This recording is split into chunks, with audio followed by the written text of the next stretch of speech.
Right students, நான் இப்போ example 2.49 போகலாமா? ஃபைன் தி சம் கொடுத்துருக்காங்க. இது ஆக்சுவலாக பார்த்தா நமக்கு தெரியா 1 3 1/3 ப்ளஸ் டாட்டா இன்ஃபினிட்டி வரைக்கும் போயிருக்கு இல்லையா? இது கண்டிப்பாக ஜிபி தான். ஏன் ஜிபி சொல்லும் போது 3 1ஆவது அர்த்தம் 3 டிவைட் பண்ணியிருக்காங்க இல்லையா?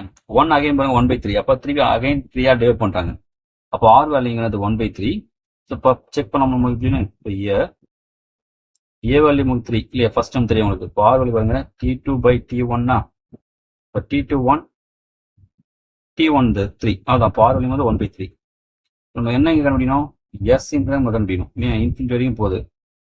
போகும்போது A/1 - R இல்லையா ஃபார்முலா இல்லையா? அப்போ ஏ வேல்யூ வந்து இங்கே 3/1 - 1/R. இந்த பை இருக்கும் 3 இருக்கும். நமக்கு இந்த இது கீழே ஃப்ராக்ஷன் வந்து அடிஷன் சப்ராக்ஷன் வந்தால் என்ன பண்ணணும்? எல்சிஎம் எடுத்து போடணும் சரியா? இங்கே டிவைட் பண்ண 1 அர்த்தம். இந்த 1க்கும் 3க்கும் எல்சிஎம் எடுத்தா 3 இல்லையா? 1க்கும் 3க்கும் எல்சிஎம் எடுத்தா 3 வருமா? இந்த எல்சிஎம் என்ன பண்ணணும்? ஃபர்ஸ்ட் ஃப்ராக்ஷனோட டிட்டர்மினன்ட் டிவைட் பண்ணணும். 3 டிவைட் பை இந்த ஃபர்ஸ்ட் ஃப்ராக்ஷன் 1 தானே? 1 3 டிவைட் பண்ணணும் 3 வரும் இல்லையா? அந்த 3 மேலே மல்டி பண்ணுங்க 3 மைனஸ். நெக்ஸ்ட் நம்ம அந்த எல்சிஎம் என்ன பண்ணுவோம்? செகண்ட் ஃப்ராக்ஷன் டிவைட் பண்ணும். 3 டிவைட் பண்ணோம் 1 1 × 1 1 தான்.